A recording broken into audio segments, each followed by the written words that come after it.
Welcome in. This is your Jock Market Power Hour for this Thursday night, and it's a very special crossover episode. I'm Rick Gehman, that right there, Joe Idone. Joe, like nothing we've ever done before. Are you ready for this? What do you think is in store for this evening? I'm ready, man. Not only do we have Thursday Night Football IPO to talk about, we got a special guest. We get to talk. We're going to chat a little bit of Ryder Cup matchups at the end now that they're finally released. Let's go, buddy. Yeah, here we go. So what we're going to do is we're going to talk Thursday Night Football to start. That IPO, that cash market, it's open now. You can get your bids in for players. And then after our special guest comes in, gives us a little insight, gives us some strategy, some players to keep an eye on, Joe and I are going to break down the Ryder Cup pairing. So if you have any questions, concerns, comments, throw them in the chat. But without further ado, joining us from FTN, it's him. It's John Laghezza. John, thank you so much. You are the very first official cross promo Jock Market guy we've ever had. Well, how are you guys doing? I really appreciate it, Rick and Joe. Thanks for having me. Man, you guys have such a cool connection. I really was catching up with the show. Again, we were talking off air. I'm really trying to get sharp into this golf thing, man. It is so popular with a lot of really cool people. I mean, when I was younger, golf on TV kind of came with a weird kind of mantra to it, like a weird stigma. And now, listen, it's a young man's game is following. It seems really exciting. And you guys have kind of been my outlet to it. So I want to thank you right off the bat before we get off into the football. Man, I'm really enjoying it. I think I'm going to stick around for the entire episode. Well, much appreciated. Yeah, they are athletes now, Joe, aren't they? They gone are the days of out of shape players. These golfers are more like athletes. But let's get into this. I know the cash market's open right now for Thursday Night Football, and I will preface this by saying I'm certainly not a football guy. I'm going to lean heavily on YouTube. But John, I'm looking at this Panthers-Texans matchup. The Panthers are 8-point favorites. How are you just in general assessing what we can expect to see tonight out of this Thursday night matchup? Well, I think you actually leave me in a perfect spot to begin. Sometimes the best place to start is right at the beginning. I like to think of it as taking a 35,000-foot view to begin, right? What is kind of our overview? What are we expecting? And again, not that they know what's going to happen, right? Las Vegas and the books, the casinos, they don't know what's going to happen. They are a fulcrum on the lever to attract equal money on both sides of the seesaw. Okay, but that should give us an idea, particularly with as sharp as NFL markets are, what the general overview is. So let's get right into it. One of my claims to fame, gentlemen, is, and it's funny, with my baseball work, I can be very cold and analytically driven. Baseball, of course, giving us literally thousands of opportunities, right, to run our analysis, and the data can kind of overcome the sample size. Football does not always allow that. So, man, it's funny with football. I watch every single snap. Believe it or not, I've seen every single snap so far. I'm not. No, you have not. You've seen every single snap. I'm of every game. Of every game. You got the all 24 or what? By the time Sunday happens, I will have seen every one of every game. Because it's only Thursday, I have seen every snap of tonight's teams, and I'm about halfway through. And to be honest, I don't just watch them; I watch them and take notes. Again, I'm not a professional football scout, and nor do I pretend to be. But one of my claims to fame is also, man, I like to gravitate towards smart people because they help me make money. Then, believe it or not, I actually be quiet for a little while, let them speak. So I've learned how to kind of break down tape, and a really good way to do it, people, is to take notes. You're not always going to remember all the little bit. So right into it. What's the overview say? Houston, a team that I really liked, believe it or not. Why? Because they carry bad team bias. I love public narrative to skew the truth, right? However, Houston loses Tyrod Taylor, and now they're moving to Davis Mills. And if you watch that game, though Houston did move the ball with him, they did not do it without the help of the referees. They did not. I don't even know if they made a first down without a penalty. He had a really rough job, and I think even more so. The thing, again, I like to watch the tapes, but then I also consult the stats. Gentlemen, I shared with you a little cheat sheet, if you will, a little team stat cheat sheet. We can throw that out there. That's available for everybody because, again, I'm an open book, right? The thing that jumps off the page for me, check this out. Carolina Panthers, first in defense. points allowed, plays run, total yards, yards per play, total DVA, defensive yards per drive, defensive time of possession per drive, defensive success rate. And again, I could probably hit you with another 15 across the board, rush DVOA, adjusted line yards, right? So these are not just surface stats. I'm not just reading the back of the football card to you. These are one of the mantras for my own show, gentlemen, are inputs greater than sign outputs, right? We can't be determining football, I don't want to say the future, right? We don't want to rely on old surface stats as being predictive. They are not. There's too many moving pieces. There's too much context. So that's why I watch the tape, then go back and pair it with the stats. So I've got a bad Houston offense hobbled without a quarterback, and I've got a really red-hot defense on the other side.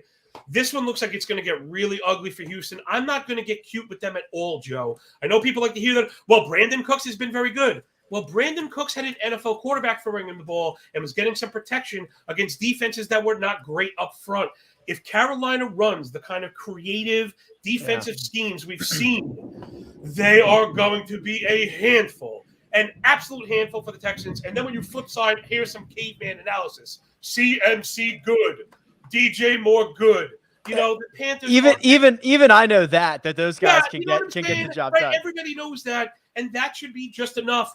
The Texans have been good on defense, not great, but I don't think anyone is going to be able to bottle up those boys in black and blue today, man. So it's all systems go. When you said -8, I think this should be more like 11 or 12. So you can see where I'm going with my money. Wow. The Panthers heading to Houston for this game, Joe. First thing off the bat, could you imagine if we could see every single shot of golf? Could you imagine? If we could see every shot, would you grind film? Would you grind film? Well, the difference there, I would grind a little bit on my guys, maybe dig a little bit in, but we got 156 guys in the field every week that are going to hit 72 shots over 4 rounds. So they're going to hit 280 some shots. I don't think I could keep up with it, John. Well, in my defense, I am using, not to show for other people, there are avenues available to watch just the snaps, let's say, without promoting anything else. So I find that is especially helpful. However, you really have to be focused.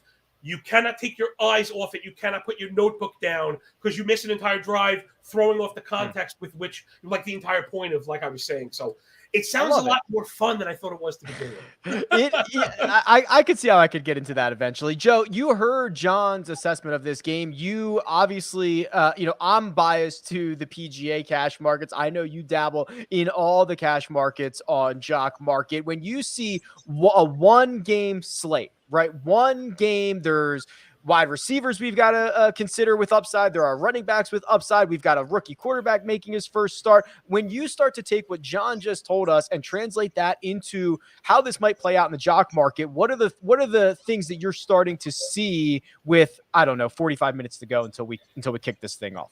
So single game slates, I find to be the best avenue for me in the Jock Market in terms of NFL play. Now, that's just because, John, I don't watch every snap of every game, right? I'm a Browns fan. I watch my Browns games on Sunday. I'll catch the prime time games, but, I'm not catching all 32 teams. So these, I find you can gain a little bit of leverage in terms of you have less to focus on. Right now, there's 24 guys in the field, in the entire market for Jock Market tonight. The pricing fluctuates. What I usually like to target, John, in these type of markets is, your top tier guys, like McCaffrey's already $16 plus a share, right? That's going to be hard to turn a big profit. He has to finish first or second, which he probably will, but even so, the upside necessarily isn't there. What I like to go to a lot of times, I try to focus on the team that I think is going to win the game, produce more yards, produce more points, because that's ultimately how the scoring is done. And I like to look at those tight ends and maybe the second or third wide receiver or potentially a goal line back who you can get at a cheaper price, a little bit further down the list, but has touchdown potential.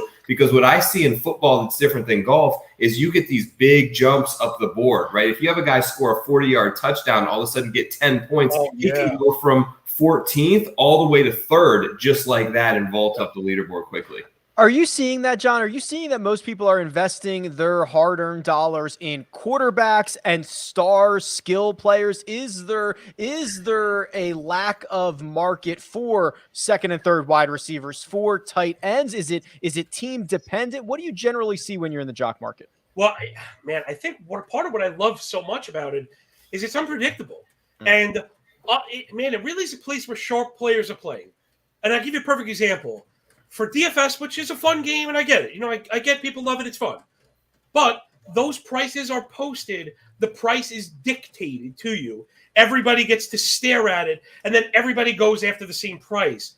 It's funny, that only kind of takes you like 9/10 of the way of the problem solving without the most important part, that final 10th of deciding the true worth of the decision, right? You can do your own projections and decide that player X is worth the dictated price. The thinking ends there. Everybody's thinking ends there. And there you end up with these wild ownership numbers that kind of take away a lot of the fun or the skill. Joe mentions McCaffrey.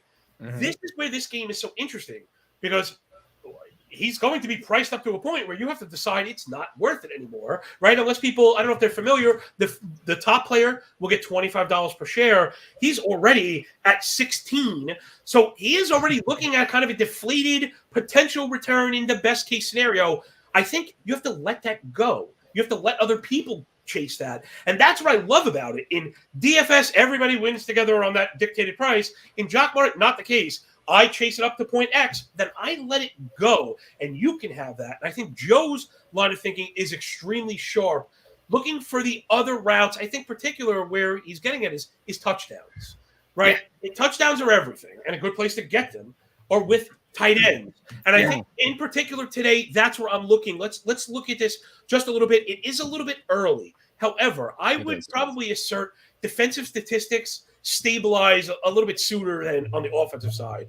Generally, it's a personnel thing. And the Texans have been really poor at defending tight ends. They're worst in receptions allowed, and I believe they're bottom 3 in yards allowed, right? So you move over to Carolina, and I think it's intuitive and it's very easy to go after DJ Moore. He leads in snaps, he leads in targets, of course, but his price will dictate that. I think once you get beyond him and Anderson, I was looking at a guy like Arnold, and he was getting his targets. I believe it's 7 targets so far. I think it was 3 and 4. Either way, that'll do it on a 24-game slate if he catches 3 of those, and one of them happens to be in the end zone. I mean, it's funny, again, Jock Market, you have to forgive me looking at the phone, but the game kind of moves, fast like that. All right now, Arnold is at $1.10. And again, if people are familiar, every share will return at least $1 back to you. Meaning if you goose egg, you get the worst score on the board, you get $1. So his $1.10 is actually 10 cents with a potential of returning $25. So that's 10 times 10 times 25. So that's 250 times profit potential right now on Dan Arnold if he catches 2 touchdowns. Yeah, if he stumbles into the end zone twice. Yeah, I mean, you really can't find that anywhere else, including prop betting and stuff, people. So you probably couldn't even get a good number on him for multiple touchdowns like that. The one thing that not even. First of all, if I was the commissioner of all fantasy sport, I would make Christian McCaffrey 2 players. You only get the receiving or you only get the rushing. You got to decide which one you want, and then we'll price them accordingly from there. I think that would be a little bit more fun. Joe, we talk about this all the time, and this is not just to the PGA cash markets. It's that there's a price for everyone, right? And at some point, we might be getting involved on Houston Texans in a way that we might not have considered, an hour ago. So after hearing John's assessment, and I have not seen a single snap of either of these two teams play all year long. I'm expecting a blowout, right? I'm expecting the Carolina Panthers to kind of control this game. We've got a rookie quarterback making his first ever start for the Houston Texans with an offense that, to me, this looks like an old offense. I don't know. Mark Ingram, Brandon Cooks, maybe those guys aren't washed. Is there any targets on this Houston side that you might look up a few minutes before this IPO closes and say, you know what? There's a price for everybody.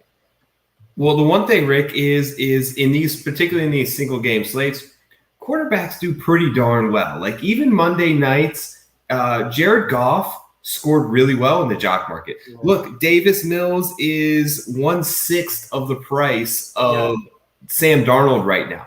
Is he good? I watched every snap last week during the Browns game. Tyrod Taylor kind of pieced us apart in that first half. He came in and really did nothing. But there's something to be said about a backup quarterback getting sort of first-team reps, his first start. The defense doesn't really have any film on him. And, Rick, it's a Thursday night, and weird shit happens in the NFL on Thursday nights. I was thinking about that angle too, John, right? I mean, one, there is no film, right? It's this weird short rest early in the season. Do we even know what these teams really are yet? Is there some side of this where we can say, okay, let's embrace the volatility, let's embrace the unknown, let's look at some Houston Texans and see if we can find some targets for this evening? Yeah, yes, because I think you're really touching on a very important point in handicapping in general. Well, it's probably two, and it's one, not being too arrogant, and which kind of dovetails into understanding range of outcomes. Anybody can win on any given day, no matter what your model and projections might say. You always have to understand there's backdoors and wonky stuff. When I first got into this, the same gentleman, high school coach who was teaching me how to learn tape, said the game's unpredictable because the ball isn't round. And we don't know which way it's going to bounce. So I actually thought that was kind of profound. He's not very smart, but I thought that was kind of profound anyway. But yeah, it sounds nice. And then I think about a lot of round ball sports that are a little crazy too. I think of one in particular, Rick. I don't know. I'm thinking of that one too. Yeah. To Houston, and I think this touches off what I opened with, and being careful with season stats in particular. Houston is going to look to attack the weakness of Carolina. They really haven't showed many. One would probably be up front. I know people hear McCaffrey and they know he's an excellent player. They haven't really done it between the tackles. It has not been done with a conventional run game. You know, that the Carolina D has just been okay. You know, the Carolina, it's just been okay running the ball. I think Houston, if they're going to do it, it's going to be Ingram between the tackles, which sounds weird. And it's funny, that was one of my prop bets for tonight is Ingram to go over 10.5 carries. Is actually at plus money, and it's something he did twice. He actually went for 26 week 1 and then 14 week 2. I think you'll see that be the approach right off the bat. I don't believe they'll ask Mills to do anything they didn't ask Taylor to do. I think Joe's assessment of that was right on the money. Sometimes there were vanilla offenses, but I thought the Texas offense with Tyrod Taylor was one of the good vanillas, like one of those slow churn vanillas. They were moving it. Yeah, they were. Again, ball fakes, timing, and being deceptive around the line and having good, again, chemistry and continuity with your ball catchers means a lot. Houston wasn't dazzling anybody, but if they suck in defenders with a play action and the ball ends up on the tight end's numbers, they're going to make first downs. That's just the nature of the game. So to that point, Joe, there was somebody I liked in week 1 that he was a favorite target of Taylor. He missed week 2. I think he played and maybe got a target with no catches. And it's Pharaoh Brown, the tight end for the Houston Texans, who I was watching. Again, I hate to beat this. I was watching the tape, and there's something to be said for that. He was relied on in very essential spots. He made a huge grab on 3rd and 1. They trusted him. They went over the top to Pharaoh Brown. He made a catch inside the 5, and it was like a circus catch. He's a big dude and has agility. And I wonder, he was not on the injury report. Have you looked at Pharaoh Brown? Maybe Ingram to the middle, and then they're going to try and work it to Brown. I'm just trying to piece together a world that Texans win, because I think we have to assume bracket coverage on Brandon Cooks all night. Yeah, in terms of Pharaoh Brown, I know last week he was dealing with like a little bit of an ankle issue, so he didn't take a lot of the snaps against the Browns, and they ended up going to this guy Atkins, who had a reasonable amount of success. I mean, they threw him a couple times, but I think you make a lot of sense where if Brown steps back into that more prominent role at tight end, he's much lower ranked. He's still going for $1 a share as of right now when I look, a couple of minutes away from IPO here. We know how that can obviously change. 15th pre-ranked, but still sitting right there at $1. Yeah, so he's free, right? He's free. So what's funny, and I think Rick mentioned something really, it's funny because, and I do the Jock MKT show for NFL, and it's analysis, and this, I like this, and projections, what I expect. And then at the very end, I just go sweep the bottom of the board, and I catfish thing, I bust out the whiskers, and you just look the bottom feed, because again, if you could get somebody for 5 cents that is part of it, again, I mentioned the board, if you could get a player in a 50-point implied total game for a nickel, you roll that nickel, people. You know what I mean? Sometimes it's that simple. Let me bounce this right back to you, John, because I think it's an interesting dynamic, not only because the jock market allows you to have as many players or as few players in your portfolio as you would like. I imagine on a single game slate, there has to be a point of diminishing returns where if you can't have a portfolio of every single athlete on the field this evening. Is there kind of a range that you'd like to stay within that you have found to be successful in the number of football players, I almost said golfers, that are going to be in your portfolio? Well, I want to avoid, I'm generally avoiding anything in the, if I'm getting $15, looking to return 25, I say thanks, but no thanks. At the very least, I want a 100% potential return. So you can cancel me out at $12.50 for any player in any position. Interesting. Because game script could take a player out of it. A soreness or any kind of injury. Yeah. I don't like that. I'm not going to chase that. When I kind of build up my narrative, I'm also lopping people off that I know I'm not interested in. So I'm not going to go to the second and third wide out on Houston. If Brandon Cooks ends up being forgotten, I'll have exposure to him. I mentioned Pharaoh Brown. I probably get exposure to him. But even, I'd be on that. I don't want to start throwing money at guys that I don't think can produce. Sunday with the full slate is going to leave legit high scoring opportunities. And I'd rather just not overextend. Sometimes a bad bet is, no bet, I should say, is worse than a bad bet, because when you lose, you have to win more than that to get it back, right? If you have $100 and you lose 10%, you're down to 90. And if you make 10%, you're only at 99. So it's easy to say I made 10 and lost 10%. It's not a wash, people. You're down 1%. Repeat that over and over and over again enough times. You'll be at 0. Okay, so no bet better than a bad bet. So I'd rather take the no bet. Sometimes I say the best lean is up against the wall with your money in your pocket. I like that. There is something we were talking about, Joe. I can't remember if we were talking about this before we went hot or on this show, but the volatile nature of football, obviously in basketball, there are, a certain number of points per minute. You generally get a consistent level of scoring. Baseball is very volatile because home runs can kind of swing things. But in football, you were mentioning like a 40-yard touchdown pass or a long run can really swing the outcome of entire markets on one or two plays. Does that lead you to building portfolios that are riskier, that are of higher upside? What is the composition of these portfolios tend to look like?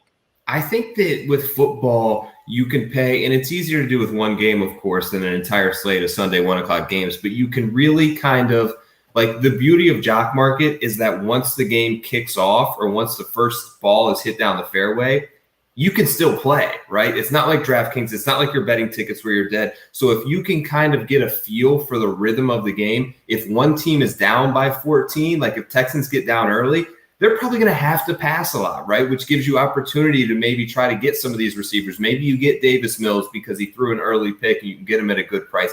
At the same token, if Carolina gets up early, they're going to lean on Christian McCaffrey pretty hard. So you can kind of pay attention to games like situational football type stuff. If you see a team is getting the ball, in a 2-minute drill in the end of the first half and they're going to steal an extra possession, like possessions are everything. Like if you can go from 8 possessions to 9 possessions, you just get another opportunity for every guy that you own on that team to score a touchdown. So you can kind of, like, what's nice about it is you can play along with the game and try to find additional opportunities as it progresses. Love that. I love that. In fact, I wonder if either of you guys have instituted this on Sunday. I always make sure to have a bunch of shares for the night game. Jock Market runs through the 8 p.m. slate games, which DraftKings does not.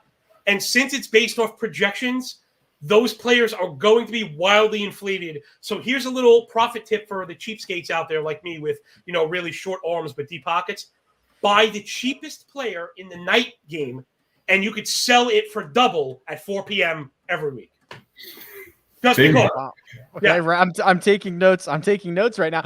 The idea of the full slate is kind of interesting before we get you out of here, John, because that is, to me, one game, two teams, I get it. Game script, game flow, all that good stuff. But when you inject a bunch more teams, a bunch more players, a lot of stars from all over the place, how do we even begin to assess that slate? Is it via the Vegas line? Do you already have a couple of guys in mind that you want to keep an eye on? Like, what's generally how we're going to attack one of those full slates? Yeah, well, a good piece of that comes from my background with handicapping baseball. So it's a full slate, 7 days a week. So you become used to, if you go one of my favorite analogy is building a sandcastle right on the shoreline. No matter how beautiful it is, come the morning time, washed away, and that's it. So you kind of have to, whether which win or lose, whether we're able to put little decorative curtains on the sandcastle, doesn't matter. The work gets washed away. You have to have that mentality, but also it makes you good at maybe I would, like I used the word lop before. That's not a great word. How about like amputate? Where as I'm doing my assessments, there are games I don't want a part of. You can have that. And generally, if people would like a specific, a lot of the times for me, it's pace of play and drive stats. You heard me mention adjusted line yards, the line play. You heard me mention the pace with seconds per play. And I'll give you something we could apply today. Most people don't realize it because, again, a lot of times it's narrative based. The Panthers are one of the slowest teams in the league. They take 30 seconds per play. That's like bottom 4 in the league. And then because they're near the middle towards the top in yards per drive, you add those two things together, and what you get are low scoring generally. Also, Carolina's had problems kicking, so there too. But so what happens there is you kind of do a general analysis, and it stinks because in those games, there might be a superstar, but you have to be willing to let it go and chase the things, be more focused, narrow it down to the games you want to be a part of, and then more specifically, the players you want a part of in that game. And then the last part is that catfish mentality to grab people. I had one tremendous hit in week 1. I was telling you before we hopped on. Debo Samuel was going off for $2, and it just fell past. That's what happens in the full market. Grains of sand are going to fall through the fingertips. And I was there, the catfish, to suck that up, man. And I cracked Jock market open the first day. I really did. I mean, I was up $1,000 before the kickoff happened. I love it. I love it. This is getting me all amped up for a little Thursday night football, for a little Sunday action. John, first off, thank you so much for popping on. Tell everyone if we need more John, and I do, where can we find you?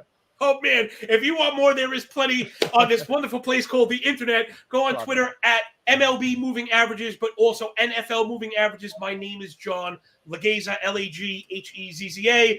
All my work right now is at FTN Bets. We are having a lot of fun, man, making a lot of money. And if you could tell, you can't always guarantee as a handicapper you're going to win over a week or a month or even 6 months. It happens. But what I like to tell people is if you put in the effort into me to teach you, you're going to leave understanding how to turn sports betting into a supplementary income if that's something you're interested in. Being your own small business, running it as such. It really is a lot of fun to be your own boss. And I am, I don't have a job. This is what I do. This is how I keep my, the lights on and the kids fed, man. And I got a really hot wife somehow. Got to keep her happy, man. You got to keep those bills paid, John Laghezza, much appreciated, my friend. Good luck tonight. Good luck this week, and good luck for many weeks. I'll see you, Joe. I'll see you in the Jock market, Joey. Nice meeting you guys. Thank you. Sounds good, John. See you, man. Take care, John. Wow, see thanks so much, man. Oh, man, I love it. I'm amped up. How about it, Joe? He injected a little energy into this show, man. It's like a little shot of Red Bull. Catfishing. I love it. Yeah, I like that. All right, let's change gears a little bit here to something I'm much more comfortable speaking about. That is golf, my friend, and it has finally happened. We have the Friday foursomes on the eve of this Ryder Cup getting started. Before I reveal them, how good is this going to be? This is just going to be so good. Goodness. It's going to be fantastic. We've waited an additional year for this thing to happen. It's been 5 years since we've had one of these, since we've hosted a team event on U.S. soil, right? Because the President's Cup was over there in Australia. Like the fans are back, and we see some of this with football. And I talked a little bit about this earlier this week, but like just I think the appreciation of like fans to be back tailgating and in the stands together for football games, it's something they're not taking for granted. It seems to be a ton of fun, and they are going to bring it this week in Wisconsin. Yeah, they are. And here we go. Let's just jump into these. First match out. Justin Thomas, Jordan Spieth, no surprise, going off against the world #1, Jon Rahm and Sergio Garcia, the Spanish Armada, I believe I've heard people describe this. Do you like this, where this is seemingly each captain saying, I'm giving you my best right out of the gate. I'm going to try to put a full point on the board immediately. So I'm a little bit nervous about this from a Team USA perspective. I think that our best team is Xander and Cantlay. I'm not so bullish on Jordan Spieth right now. Like I don't know that I'm a little nervous about Justin because he hasn't been playing great either. Spieth, especially in a 4-ball format, and Tom talked to me about this. He can be a little neurotic. He can be a little wild. Justin can be a little wild. I think that this may have been a strategic play where he wanted to sort of free Cantlay and Xander up to be his anchor, right? Because that's the match that everyone's going to that this first round is going to end on and bring a little momentum. I'm a little bit nervous about the Spanish Armada. How about you? Yeah. Listen, anytime you get Jon Rahm with whoever, it would have been formidable. To me, this European team is incredibly top heavy. And I think that what they did is they said, okay, we are just going to kind of put all of our eggs in one basket. That's Rahm and Sergio. We'll get to some of the other ones here in a second, but that is, I think it's going to be a very, very tough group to beat. They're very, very Sergio has been very good for the last couple of months, and Jon Rahm has obviously been on another planet. So what we've talked about all week, right? Everyone has talked about is Whistling Straits, the way that they set up. Team USA handpicked this place because of our prowess off the tee. Garcia and Rahm have a massive advantage off the tee in this matchup. Against both players. I think Garcia is a better driver than Thomas or Spieth, and Rahm is possibly the best player tee to green in the world right now. So they have a big leg up here. I think that we're banking a lot on the maybe the best buddies narrative, and like these guys just know how to get it done together. And JT's been fantastic. Spieth has a great record in these 4 balls, which actually surprised me. It's stunning, isn't it? It's stunning. It really is, because I feel like he'd be if I had to pick someone to play with, I'd pick anyone but him, because he's going to put you in weird spots. He's going to hole out or do something crazy. That's what the expectation is. But if he doesn't hole out and he doesn't hit the 12-foot putt, what's he really doing well for you? That's the concern for me. Well, we'll make a little prediction here in a minute, but let's get to match number 2. DJ Dustin Johnson going out with Colin Morikawa, and they're going out against Paul Casey and Victor Hovland. I got to tell you, Joe, Morikawa and DJ, we knew that was coming. We assumed Hovland. I think Hovland's probably playing five sessions. I did not necessarily see the pairing with Casey coming, but I don't mind it. Neither did I.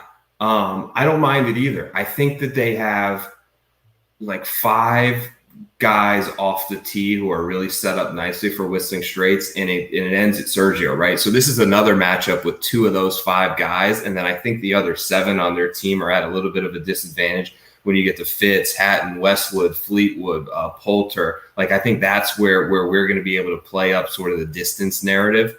But these 2 guys are good off the tee. I feel much better about this matchup, but there's also a little bit of concerns there with Colin being a rookie and with DJ, frankly, not carrying near the form that he was a year ago. DJ's year was, by his own standards, the worst in recent memory because he didn't win, right? So that certainly doesn't help. I love that we're getting, and I hope we get this in Sunday singles. I want to see Morikawa versus Hovland on Sunday.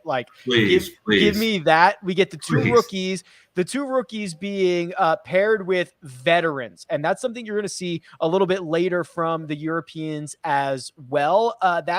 It's really cool. It's really interesting. I'm not sure what to make of that matchup. I think that's closer to a toss-up. Matchup number 3, Brooks Koepka, Daniel Berger, the Florida State Seminole connection, going up against Lee Westwood and Matt Fitzpatrick. Now, Fitzpatrick's making his second Ryder Cup appearance. He's not a rookie, but you're still taking that kind of young, inexperienced guy, and you're sticking him with Lee Westwood, the man who has been here more than anybody else, to try to stabilize a bit.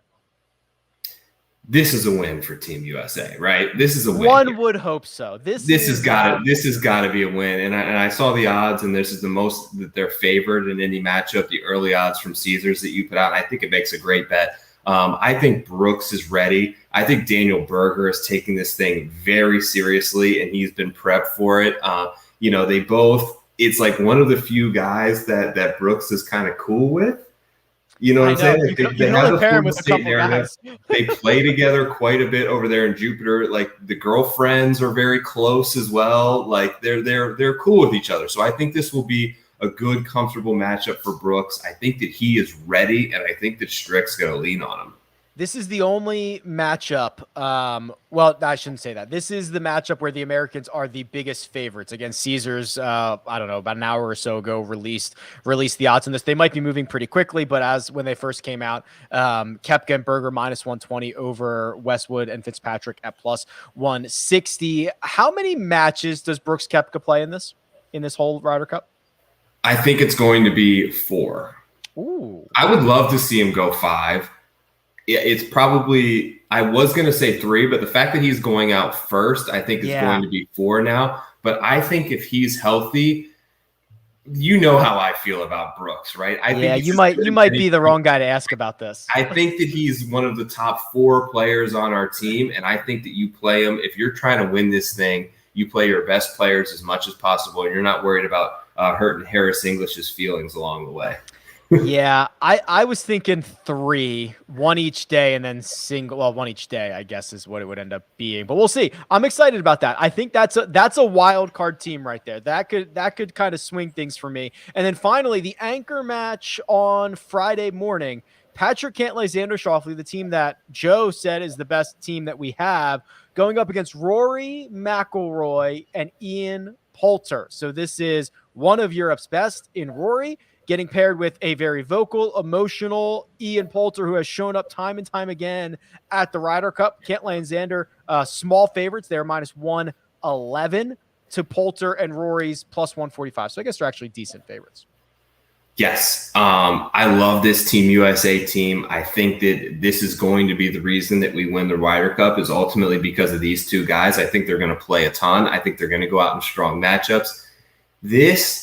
I should have seen this one coming from Europe, but I didn't. And it actually makes me a little bit nervous because, like, where does Rory struggle, right? Sometimes scrambling, sometimes putting. Where is Poulter the best? Yeah. He's the best putter over the last 40 rounds or whatever on tour. He's one of the top scramblers. Like, if these two, and alt shot is kind of one of those weird things where you can get on the wrong path where all of a sudden they're relying on Rory's putter and Poulter's driver, which they don't want to be on. But there's a path where they kind of get this right, and they can take advantage of Rory's tee shots and Poulter with the flat stick and around the greens and with the pitching wedges. And they can cause some potential problems for Team USA. I still like our side of it, but this one was a little wrinkle I didn't see coming. This is it is fascinating because the Americans in general, Joe, I think what's going to happen is win, lose, or draw. I think Spieth, Thomas, DJ Morikawa, Cantlay, Xander all get one more crack in the afternoon. I think that's likely. If they win, certainly. If they lose, whatever. I think you give them one more chance, especially for the more established groups. The Rory Poulter one, this feels like the only you can only do this in alternate shot, I think. And I think that's the plan. I think it'll probably be Rory and someone else in the afternoon for 4-ball, but Poulter could be dangerous here. It's kind of fascinating the way that I think the Europeans are going to have to shuffle their players a bit more. Absolutely, yeah. I think Rory probably goes with Lowry in the afternoon because putting him with Poulter in the the best ball format, isn't great for Rory, and they don't want to not take advantage of one of their top 2 assets. So I think they put him with a stronger player. But you're right, and the alternate shot is wild. It's tougher to predict, and I think that this makes potentially the type of matchup analytically that they were looking for when they kind of looked at the stats. 4 matchups. The Americans are favored in all 4. We know historically the Europeans have been better at alternate shot. How do you see this shaking out on Friday morning in our very first session? I have a heavy wager on Team USA. I hope that it shakes out well for us. I think that we're so much deeper. Look, I think that if we can get through Friday and Saturday at level, I think Sunday is our day. Like, I feel like top to bottom, those bottom 6 matches, we're going to have an advantage. We're going to be favorites in all 6 of those bottom matches. I think when they roll out the individual matchups, probably 9 of 12. So I think it's just about sort of getting to that point. But the big storyline, I think, for the afternoon is we're going to release the Kraken. Who are we releasing it with, Rick? Scotty Scheffler. Yes. Okay. Yeah. So it is fun. I agree with a lot of what you say. I've actually made 2. I don't want to say sizable, but I've made two legitimate wagers. I have bet on Team Europe to win this. And I have also bet on Team USA to win day 3 because I agree with the sentiment that the Americans are likely to be favored. At worst, 9 of the 12 matches. At best, depending on how the shuffle comes out, probably 10 of them. You know. So the European team is going to have to build a lead before then. When you get through Friday morning, there's not going to be a panic, right? There's not going to be like, even if it goes 3-1, no one's going to panic in either direction. But that's going to change after Friday afternoon when you're now 1 day in, and if you are trailing 6-2 or something like that, either side, we're going to be right. We're going to be writing the stories already. Bryson DeChambeau, it's not the fit that I would have gone with, but the all of the practice rounds, all of the pods that they've created are implying that it is going to be Bryson and Scotty Scheffler playing together. So do you think, all right, so those 2 are going to play together in the afternoon. Who's the other team that sits? Does DJ Morikawa sit then? Or do you think that leaves Finau? Because we can't leave Finau on the bench again. Like, he's got to play the afternoon. And if he plays the afternoon, that means likely DJ or Morikawa are not going to play the afternoon, I would think. Unless I don't think Koepka Berger play in the afternoon just because I don't think they're going to play Koepka 4 times or 5 times. I don't think that. Okay. So I think you can remove Koepka Berger. And then I think the most likely is that you don't play DJ Morikawa in the afternoon and you get some fresh blood in there with Bryson and Scheffler and Finau, and probably, I think that leaves him with Harris English. I'd have to look up. I wrote this down earlier. So, but I mean, Spieth, Thomas, Cantlay, Xander are going 5 times, right? I mean, there's only so many spots in the afternoon on Friday. They both have. I think they both are going to go 5 times, and it's tough because I understand that you have 12 guys on the team and you want to keep people involved, but man, does that make me wonder, if I'm captain, I'm going to not play a 23-year-old number 3 player in the world, major champion, WGC champion, and I'm not going to play him because I think 36 holes, which could end up being 28 holes, may be too much for him in a day. Just to get Harris English in there, that's where I struggle with it. And I'm our best chances are to go with our best players. And I get that isn't the way the Ryder Cup always is, but that's just coming at it from my perspective and something that's circling around in my brain these last couple of days. If you were, and what's really fascinating is whatever plan they have right now might not be the plan after Friday morning. And I was going to ask you that. Do you think it's cemented? Because Stricker said in his presser that he told the guys on Monday when they showed up and when they first met, these are my pairings for Friday. So they already know the afternoon pairings. You don't think that they know the Saturday pairings yet? No, I hope not, Joe. Dude, I think so too. You can't just lock yourself into that. No, that'd be so stupid. I would tell all of these guys, be ready at all times. Whatever session, you need to do whatever it takes to be ready. Assume you're playing 5. Understand that a lot of you are not. The vast majority of you are going to play like 2 or 3, maybe. But you need to be ready at all times. Because what happens? So again, I think Spieth and Thomas can't let Xander go out a second time, no matter what. No matter what. That's just kind of the way America has done it. It's the writing on the wall. What if DJ and Morikawa win like 5 and 4? Right. You're not going to put them back out there? I would. DJ's our most experienced guy. Colin is the team, like him and Vic, like there's rookies in the Ryder Cup, right? And we see it every time. Him and Vic, I don't really like. It's not like Scotty where they pretty much got in over the last 2 months. They've known for a year and a half, probably 2 years, that Stricker is calling Morikawa's name, that Patty is going to call Vic's name, that they're going to be relied on. They've been in these meetings. They've been in talks. Like, they've been an integral part of this team for a long time, and they will be for a long time. I think play them.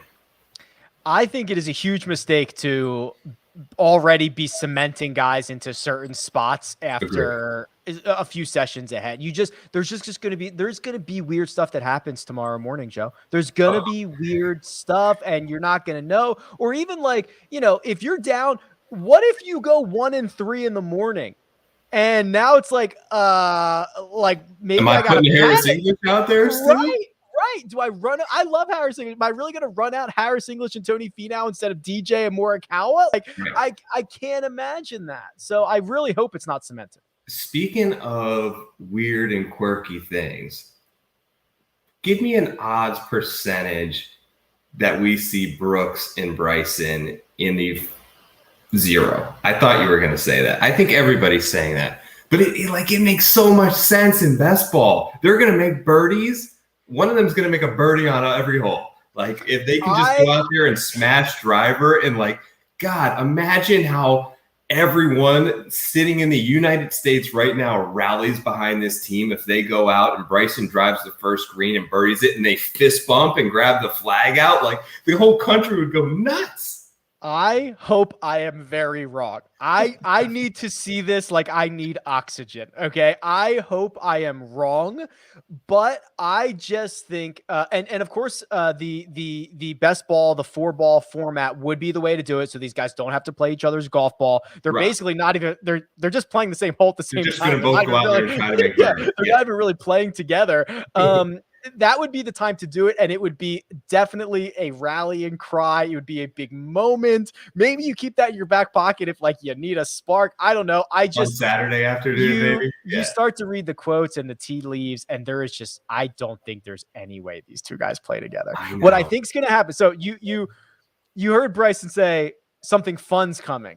Is it a match? It's got to be the match. It has to be Bryson and a celebrity versus Brooks and a celebrity. They usually do it around Thanksgiving, which means they usually start announcing it now. I think that's what we're going to get. And that's going to be the final. Ha ha ha. We all made some money off of this. Isn't this a great time? It's over. I know. I just think it'd be so much has gone on, man. Like, you printed the t-shirts, Team Bryson, Team Brooks. There's been this divide for 6 months now. And it's just, for me, it's just the opportunity to for them both to sort of move on, squash it. And it's the opportunity for everyone on Team Brooks, like myself, to be endeared by Bryson and him come right back into our arms. And everyone who took Team Bryson is now okay, Brooks, this is over. We are Team USA. I hope you are right. It would be, if this was a movie, that would be, you would just give that locker room speech. It would be I completely agree. It would be amazing. I actually think if it was a different captain, we might. I think Stricker's too nice. I think he doesn't want to ruffle any feathers or make anybody uncomfortable. There are definitely captains that would have been oh, you two are playing together, and I don't really care. That's what's making uncomfortable though. To me, Brooks doesn't care. He'd be okay with it. And I think Bryson would welcome it as just a chance to end all of this drama. I don't know. We've talked about it too much already for something. I know, but I hope it does. If it does, I'll be so stoked. This format. So again, we're gonna go alternate shot, and we're gonna go best ball on Friday. Generally speaking, even though there's going to be a lot of points available, whatever happens on day one is generally a pretty good indicator for how this is going to shake out. So when we talk about getting off to a good start, like we really kind of mean that, right? Like seeing, and there was gosh, I cannot remember who. There was somebody from Sky Sports. So it was someone from the European Ryder Cup team from like years ago was saying that first match, Joe, every match after that, they're watching the scoreboard and they're gathering energy off of it. And they're like looking at it as a key moment. So this is really going to be, it's not like a PGA Tour event where we ease into it on Thursday. Then we separate half the field on Friday. Then we make a move on Saturday. Then we determine it on Sunday. It's like, this is going to be cranked up to 100 from the very first tee shot on Friday morning.